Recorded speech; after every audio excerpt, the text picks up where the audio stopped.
Jantung hatiku. Nyi Jantur.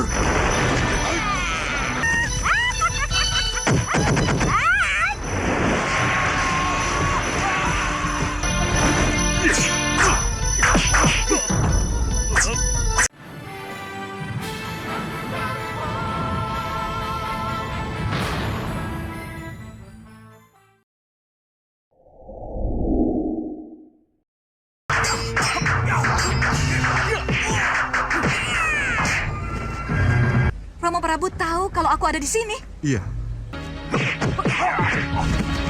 Seorang Wojo.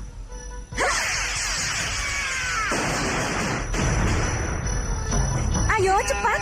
Iya Yunda.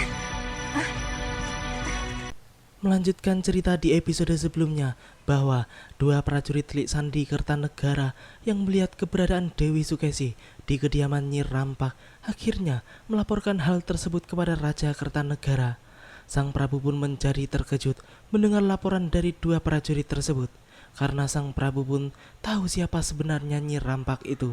Ya, ia adalah seorang dukun dan peramal terkenal di Kertanegara. Prabu Kertanegara pun kemudian menjadi bertambah bingung dan heran ketika mendengar laporan bahwa Dewi Sukesi hanya dikawal oleh beberapa prajurit saja. Dan yang paling penting adalah mengapa Dewi Sukesi justru pergi ke Nyi Rampak dan tidak menghadapnya terlebih dahulu, seakan Nyi Rampak lebih utama daripada dirinya sebagai raja dan orang tua Dewi Sukesi sendiri. Tapi pergi ke Nyi Rampak dan tidak menghadapku lebih dulu. Terasa aneh bagiku. Kenapa putriku lebih mementingkan ke Nyi Rampak daripada menghadapku? Ada apa ini? Gusti, Iya, izinkan hamba menjemput Gusti Ayu. iya. Aku setuju Ngarsejobo. Jemput dia dan hadapkan padaku. Sementara itu, Sudawirat, Lokahita dan Jagat Satria masih mengawal Dewi Sukesi dari jauh. Mereka pun akhirnya tahu bahwa rumah yang dikunjungi oleh Dewi Sukesi adalah kediaman Nyi Rampak, sang peramal. Mereka bertiga pun kemudian melihat rombongan Ratu Pandulu dari Jurang Grawah yang berjalan menuju ke arah rumah Nyi Rampak. Sudawirat pun yakin bahwa Ratu Pandulu menginginkan Dewi Sukesi. Mereka pun kemudian memacu kudanya untuk mengikuti rombongan Ratu Pandulu yang telah lumayan jauh melewati tempat itu. Ketika itu, Dewi Sukesi pun tampak tengah berpamitan dengan Nyi Rampak. Namun, tiba-tiba saja Ratu Pandulu yang telah berada di tempat itu pun menyuruh Jelamprong untuk menangkap Dewi Sukesi. Akan tetapi, sebelum mereka bergerak lebih jauh, mendadak saja Sudawirat pun muncul dan menghalangi niat baik mereka.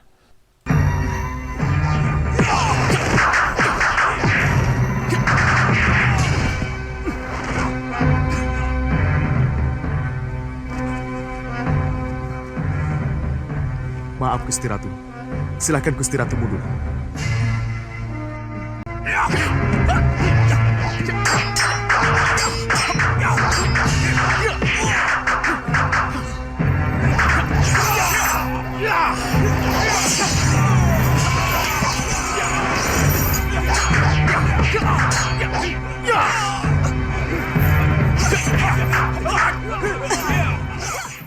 Jagat Satria dan Lokahita pun tidak mau tinggal diam. Mereka berdua pun juga ikut menghajar orang-orang Ratu Pandulu itu. Dan akibatnya pun luar biasa. Pasukan Ratu Pandulu yang dipimpin oleh Jelamprong itu pun terpukul mundur. Hingga kemudian Ratu Pandulu pun turun tangan sendiri untuk melawan Sudawirat. Namun, lagi-lagi mereka pun dibuat terkejut dengan kedatangan Nyi Jantur yang akhirnya menghancurkan mereka semua dan diakhiri dengan jurus langkah 1000 alias kabur.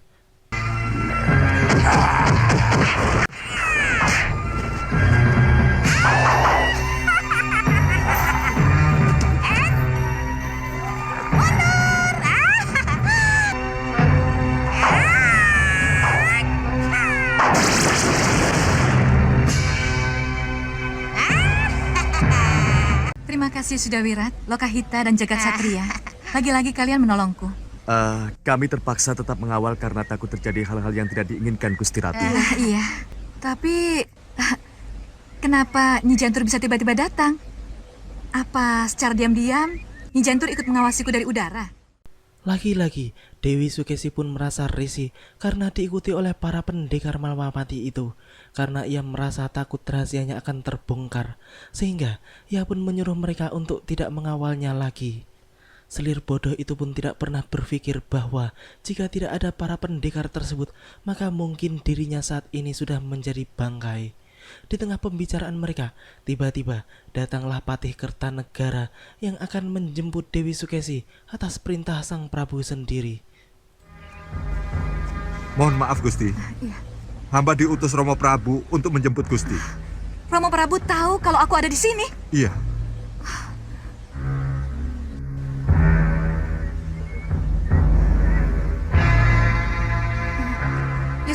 Ya sudah kalau begitu. Baik, Gusti. Di hadapan Prabu Kertanegara, Dewi Sukesi pun tidak bisa berkata apa-apa ketika ditanya tentang Nyi Rampak. Si jahat itu hanya bisa diam ketika ayahandanya memarahinya. Sang Prabu pun menyatakan bahwa apapun alasannya ia pergi ke Nyi Rampak adalah sebuah kesalahan besar karena dirinya adalah istri seorang Raja Gung Binantoro, Prabu Angling Dharma. Permaisuri Kertanegara yang kasihan melihat Dewi Sukesi pun kemudian meminta izin kepada Sang Prabu supaya ia saja yang berbicara dengan anaknya itu. Nanda tidak bisa mengelak. Kedatangan Nanda ke Nyi Rampak diketahui oleh prajurit ronda. Dan karena itulah Romo mengutus Ngarso Jobo untuk segera menjemput Nanda. Sangat tidak pantas Nanda pergi ke Nyi Rampak peramal itu. Kenapa Nanda bertindak sembrono seperti itu? Romo, Jawab dengan jujur. Romo Prabu. Ni Dewi, Kanda Prabu, Dinda kira biarlah Dinda saja yang bicara dengannya. Di hadapan ibundanya, Dewi Sukesi pun selalu mengelak jika dituduh mempunyai urusan penting dengan Nyi Rampak. Selir jahat itu pun berusaha menutupi serapat-rapatnya tentang tujuan utamanya datang kepada dukun dan peramal itu. Sang permaisuri yang tidak puas dengan jawaban putrinya itu pun kemudian memanggil Sailindri, dayang Dewi Sukesi yang diharapkannya akan bisa menjelaskan semuanya. Namun ternyata Sailindri pun tidak ada, karena memang pada saat itu Sailindri sedang disidang oleh Prabu Kertanegara. Namun, dayang yang sama liciknya dengan Dewi Sukesi itu pun berhasil mengelabui Sang Prabu, rajanya sendiri, dengan mengatakan bahwa Dewi Sukesi hanya menanyakan ramalan masa depan Danurwenda kepada Nyi Rampak dan tidak ada urusan yang lain. apakah benar bahwa kedatangan Gustimu ke Nyi Rampak tidak ada masalah lain? Tidak, Gusti. Gusti Ayu datang hanya untuk mengetahui ramalan daun pandan yang dibacakan oleh Nyi Rampak. Tidak lebih dari itu, Gusti. Baik. Kamu boleh kembali ke Gustimu. Baik, Gusti. Sukesi menanyakan ramalan masa depan Danurwenda. Dan hasil ramalan daun pandan Nyi Rampak melegakan hatinya. Jadi tidak ada salahnya kita ikut merasa lega. Di hari itu, Dewi Sukesi dan dayang-dayangnya pun tampak berkemas karena sebentar lagi mereka akan pulang ke Malwapati. Ibundanya pun merasa aneh mengapa putrinya tersebut harus cepat-cepat pulang ke Malwapati. Lalu, apa sebenarnya tujuannya ke Kertanegara? Mengapa tiba-tiba saja datang tanpa pemberitahuan dan mendadak meminta pulang ke Malwapati lagi tanpa bisa dicegah? Dewi Sukesi pun menjawabnya dengan 1000 alasan, dan satu alasan yang paling kuat adalah bahwa ia merasa tidak enak meninggalkan Prabu Angling Dharma terlalu lama. Ya, senjata itulah yang akhirnya bisa digunakannya sebagai alasan kuat mengapa dirinya harus pulang ke Malwapati buru-buru. Maka sekarang Bunda yang terpaksa meributkan kepulangan Nanda yang terkesan buru-buru. Bunda, Nanda kira kangen Nanda pada Bunda dan Romo sudah cukup. Bunda, bagaimanapun juga, Nanda tetap harus pulang sekarang, Bunda. Tidak enak meninggalkan Kanda Prabu terlalu lama. Ya, tidak apa-apa. Kalau Nanda mau pulang sekarang, silakan. Tapi Patih Ngarso Jobo akan mengantar Nanda sampai perbatasan Malwapati. Agar Romo yakin Nanda tidak mampir kemana-mana. Romo, apa ini tidak berlebihan kalau harus diantar Patih Ngarso Jobo segala? Itu sudah menjadi keputusan, ya.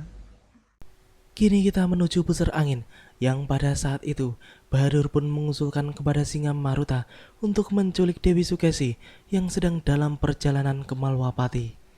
Karena mereka bisa menggunakan selir angling Dharma tersebut untuk menjadi sandera yang pastinya akan mempermudah mereka untuk mengalahkan simbol golongan putih itu. Singa Maruta pun sangat setuju pada usul tersebut. Ia pun kemudian cepat-cepat menyuruh Bahadur dan Singa Mandala untuk mengerahkan semua prajurit guna menculik Dewi Sukesi. Dan di hari itu juga, pasukan pusar angin pun langsung meluncur ke tempat Dewi Sukesi berada. Mereka pun kemudian menghadang rombongan tersebut dan meminta selir Malwapati diserahkan baik-baik kepada mereka. Patih Narsojobo yang mengawal putri rajanya itu pun jelas tidak terima, sehingga Singa Mandala pun memerintahkan para prajuritnya untuk melepaskan panah-panahnya.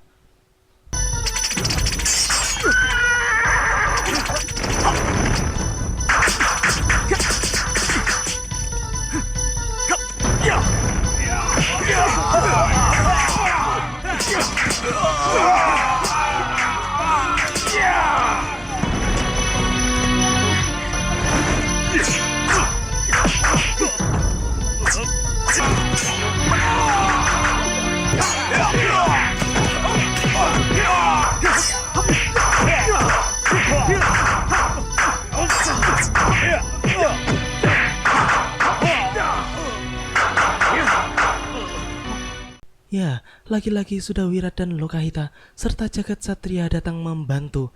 Mereka bertiga pun mampu memporak-porandakan para prajurit pusar angin itu. Singa Mandala yang harus berhadapan dengan Sudawirat pun tidak mampu berbuat banyak. Bahkan justru dirinya hanya menjadi bulan-bulanan Sudawirat saja. Bahadur yang melihat pasukannya tak berdaya pun langsung merapal sihirnya dan akan menyihir para pendekar Malwapati itu menjadi kambing. Namun sebelum semuanya terjadi, lagi-lagi Nyi Jantur pun berhasil menggagalkan sihir Bahadur.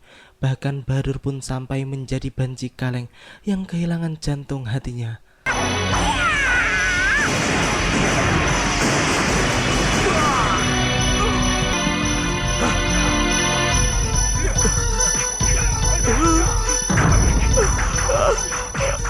Tokatku, jantung hatiku. Tokatku, jantung hatiku. Nyi Jantur. Tuan Mandala, Jalu mundur, mundur.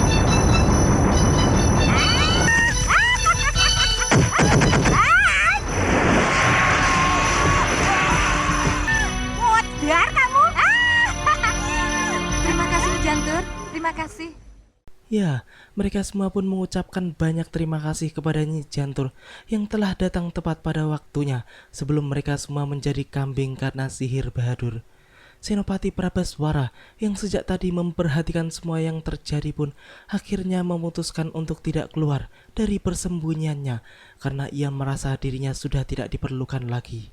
Apalagi dirinya juga harus sembunyi-sembunyi supaya keberadaannya tidak diketahui oleh selir busuk tersebut. Kalau bukan Bongoh yang ngatur, mana mungkin Nyi Jantur mendarat tepat sasaran? Begitu ya, begitu ya.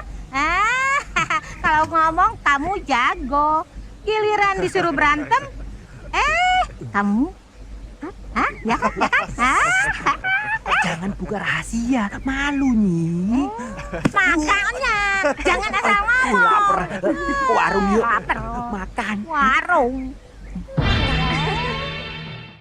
Di pusar angin, Bahadur pun tidak bisa menjawab apa-apa ketika Singa Maruta mendengar laporan bahwa mereka gagal untuk merebut Dewi Sukesi. Si Raja Abal-Abal itu pun benar-benar stres karena usaha mereka selalu menemui kegagalan. Bahkan kegagalan adalah bagian dari hidup mereka. Ya, dasar manusia-manusia tak berguna yang memang seharusnya kegagalan adalah kesuksesan bagi mereka. Tuan Bahadur, apa harus aku sendiri yang turun tangan? Hah?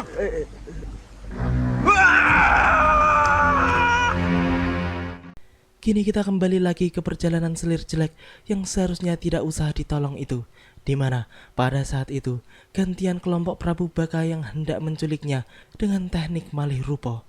Memang golongan hitam kini sedang berlomba-lomba untuk mendapatkan istri Prabu Angling Dharma itu, supaya mereka pun bisa menjadikannya sebagai sandera guna memancing keluarnya Prabu Angling Dharma sendiri.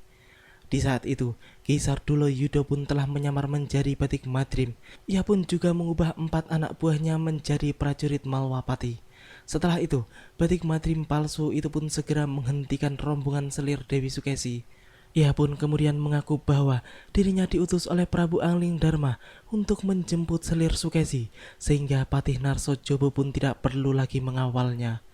Patih Kertanegara itu pun langsung yakin dan percaya, karena yang ada di hadapannya adalah Patih Batik Madrim. Mereka pun segera berpamitan untuk kembali ke Kertanegara. Karena Kakang Patih Batik Madrim telah menjemput, izinkan hamba kembali ke Kartanegara, Gusti Ayu. Iya, silakan Paman Ngarso Jobo. Terima kasih dan selamat jalan. Rupanya Wibawa Batik Madrim telah membuat patih dari Kartanegara itu terkelabui sekawan lanang.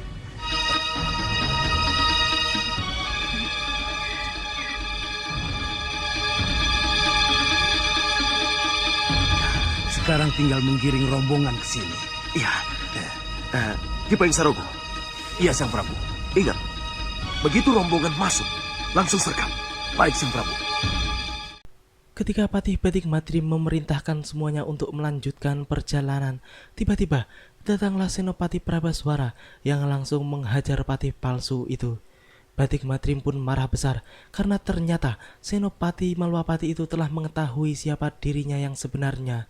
Mereka pun akhirnya kembali bertarung.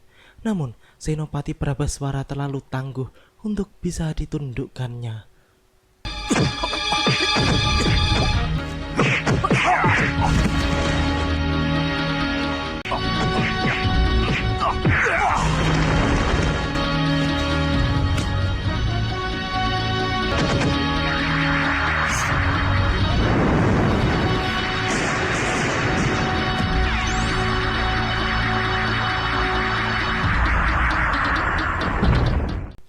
Selanjutnya, Segaun Lanang bersama pasukannya pun muncul untuk segera membawa Dewi Sukesi. Namun, lagi-lagi mereka gagal karena tiba-tiba saja Loka Hitam pun muncul dan menghancurkan pasukan Prabu Baka tersebut. Ki Payung Sarogo pun kemudian segera mengembangkan payungnya untuk memanggil manusia-manusia silumannya yang kemudian dihadapi oleh jagat satria.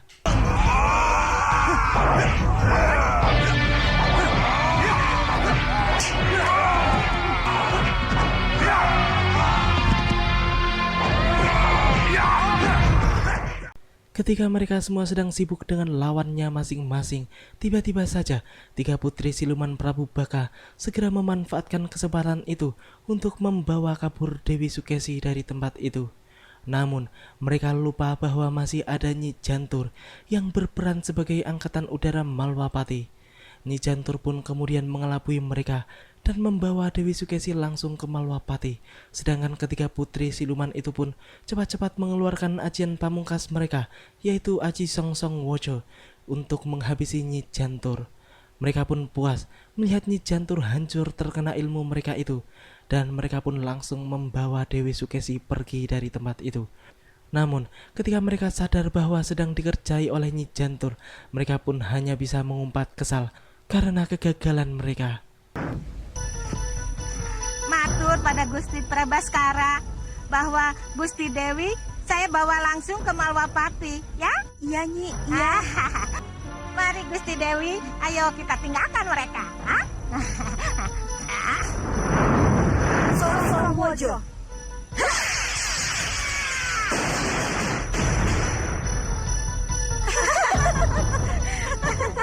Ayo, kita bawa Dewi Sukesi. Seret dia.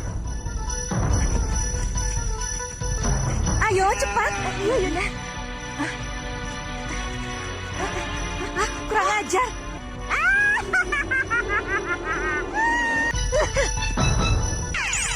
Kita kejar, Yunda. Tidak mungkin. Tidak mungkin kita mengejar mereka. Akhirnya, Dewi Sukesi pun berhasil sampai di Malwapati dengan selamat. Semua itu karena Nyi Jantur. Demikianlah akhir dari episode ini. Nantikan kelanjutan kisahnya di episode yang akan datang. Terima kasih bagi teman-teman semua yang udah mau nonton. Jangan lupa subscribe dan share, dan juga nyalain notifnya. Wassalamualaikum warahmatullahi wabarakatuh, dan salam anak 90-an. Percuma kita berkelahi. Dewi Sukesi tidak lagi ada di sini. Dia diculik Nyi Jantur. Ah, percuma kalau begitu. Hei, mundur! Mundur! Cepat! Mundur! Cepat! Mundur! Cepat! Kurang ajar! Kenapa gagal lagi?